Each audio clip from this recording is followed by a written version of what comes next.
Tu connais ce mot? Lui. Je sais que tu le connais et je sais que tu ne l'aimes pas. Tu ne l'aimes pas parce qu'il est difficile à utiliser. On l'utilise avec certains verbes, mais pas tous. C'est ça le problème. Et pour toi, c'est difficile de choisir. Avec quel verbe est-ce que je dois l'utiliser? Alors aujourd'hui, je vais t'aider.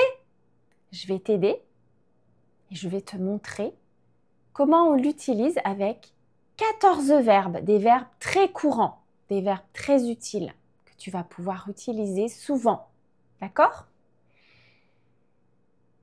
Alors, je te donne un exemple, mais tu vas voir, il y a un exercice qui vient. Un exercice d'écoute. Je vais te donner le verbe le plus courant, c'est le verbe parler. En français, quand on parle à quelqu'un. Tu vois, il y a la préposition à. C'est à cause de cette préposition qu'on doit utiliser lui. Avec cette préposition, on utilise le pronom lui. Je lui parle. Je parle à qui? À lui. Alors attention, celui, quand il est pronom, ça peut être un homme ou une femme. Hein? Il ne change pas. Quand je dis je lui parle, ça peut être un homme ou une femme. D'accord? Mais il faut le placer avant le verbe. Voilà, c'est comme ça que ça marche. Donc, comme je te le disais, c'est ça la difficulté, c'est que tu pourrais peut-être apprendre la liste des verbes qui s'utilisent avec lui. Le problème, c'est que c'est une longue liste. Est-ce que tu penses que c'est une bonne idée d'apprendre une longue liste de mots comme ça? Est-ce que c'est efficace? Moi, personnellement, je pense que le meilleur moyen d'apprendre, c'est d'entendre très souvent ces verbes, ces mots, dans des phrases, en contexte. Parce que petit à petit, tu vas t'en souvenir. Tu vas les trouver naturels. C'est l'usage qui te permet de les retenir. Donc, quand tu les rencontres, fais attention. Tu peux écrire des phrases si tu veux. C'est toujours utile. Voilà. Donc, aujourd'hui, je vais te proposer une situation en contexte. Voilà. Je suis dans un parc, tu vas voir. Je suis dans un parc et je discute avec une amie au téléphone.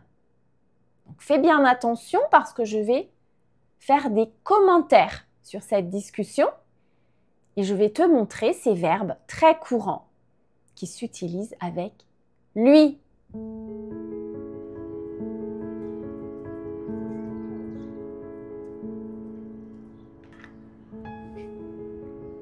Hé, salut! Quoi de neuf? Ça fait un bail qu'on ne s'est pas parlé, comment ça va? Donc tu vois, je parle à mon amie et je lui demande de ses nouvelles. Je lui demande comment elle va. On demande quelque chose à quelqu'un. On lui demande. Ça te dirait d'aller manger quelque part? Je connais plein d'endroits sympas. On pourra discuter. J'ai plein de trucs à te raconter. Je lui propose d'aller au restaurant parce que j'ai plein de choses à lui raconter. Proposer quelque chose à quelqu'un, raconter quelque chose à quelqu'un. D'accord? Alors je sais, tu connais pas Laura, mais c'est quelqu'un de très occupé, très occupé. C'est toujours difficile de la voir. Ah, c'est dommage. Bah écoute, moi, dimanche, j'ai prévu d'aller quelque part. Un endroit que j'ai envie de voir. Ça va être sympa parce qu'il fait beau, tu vois. Ouais, je te promets.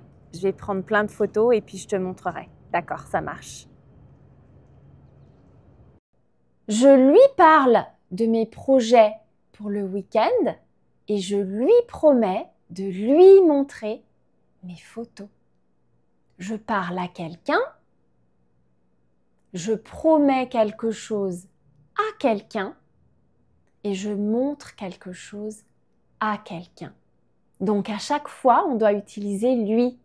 Je lui parle, je lui promets, je lui montre. Ouais, c'est un peu loin, mais tu sais, ça me fait pas peur, hein. Je vais prendre le train pour une partie du trajet, puis après, je ferai le reste avec mon vélo. C'est pas un problème, ça. Tu sais, ça te ferait du bien à toi aussi de temps en temps de faire des trucs comme ça. Des petites sorties, tu vois, pour te changer les idées. Je lui explique comment aller à cet endroit et je lui conseille d'envisager de se changer les idées. Expliquer quelque chose à quelqu'un. Conseiller quelque chose à quelqu'un. Je lui explique, je lui conseille. Tu sais, le problème de Laura, c'est qu'elle a un boulot très prenant. Très prenant. Elle passe son temps à bosser. Elle ramène du boulot chez elle. Elle bosse le soir. Elle bosse le week-end. Donc, c'est super difficile de faire des choses avec elle. Ouais, mais tu sais, c'est important de décompresser de temps en temps, de faire des trucs un peu cool. Parce que si tu continues, tu vas faire un burn-out, hein, c'est clair. Je lui réponds que son bien-être est important et je lui recommande de se ménager. Se ménager en français, ça veut dire faire attention. Quand on est trop actif, on sature. Eh bien, c'est le mot burn-out en anglais. Et c'est vrai qu'en français, le mot existe. Burn-out, c'est le surmenage. Sauf qu'aujourd'hui, le mot burn-out est beaucoup plus populaire. Donc, on n'utilise plus vraiment le mot surmenage. D'accord? Voilà. Donc ici, on a répondre à quelqu'un et on a recommandé quelque chose à quelqu'un. Je lui réponds, je lui recommande. Ouais, bah tu devrais venir avec moi, un de ces quatre. Ça te ferait du bien, je t'assure. T'es pas obligé de me donner une réponse tout de suite, mais pense-y. Pense-y, s'il te plaît. Je lui suggère de m'accompagner une prochaine fois et je lui laisse le temps d'y réfléchir. On suggère quelque chose à quelqu'un et on laisse du temps à quelqu'un. Je lui suggère, je lui laisse le temps. Ouais, bon, ok, moi aussi je vais te laisser. Mais on essaye vraiment de se voir la semaine prochaine, ok? Ok, d'accord. Allez, passe une bonne fin de semaine. Bye bye. Je lui donne rendez-vous une autre fois et je lui souhaite une bonne fin de semaine. Donner quelque chose à quelqu'un, souhaiter quelque chose à quelqu'un. Je lui donne et je lui souhaite. Voilà, tu vois, ces 14 verbes sont vraiment très courants. C'est bien de les connaître et de connaître leur usage avec ce pronom lui. Si tu veux t'entraîner à écrire des phrases sur ton cahier, sur les commentaires, vas-y, fais-le. Fais-le parce que plus tu vas le faire, plus tu vas te souvenir de ces verbes. Et le français n'est pas facile. Il y a d'autres pronoms, il y a d'autres prépositions qui vont poser problème aussi. Mais essaye déjà par étapes. Si c'est quelque chose que tu maîtrises bien déjà, essaye d'aller plus loin, d'apprendre plus de verbes, parce qu'il y en a beaucoup, hein, il y en a vraiment beaucoup.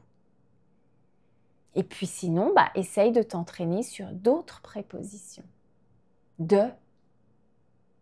Voilà, je ne vais pas te parler de aujourd'hui, hein. On a déjà fait beaucoup de choses. Mais voilà, ça te donne déjà une base pour t'entraîner, pour bien écouter. C'est tout. C'est déjà bien. Et puis, je vais te revoir bientôt. Alors, bye bye.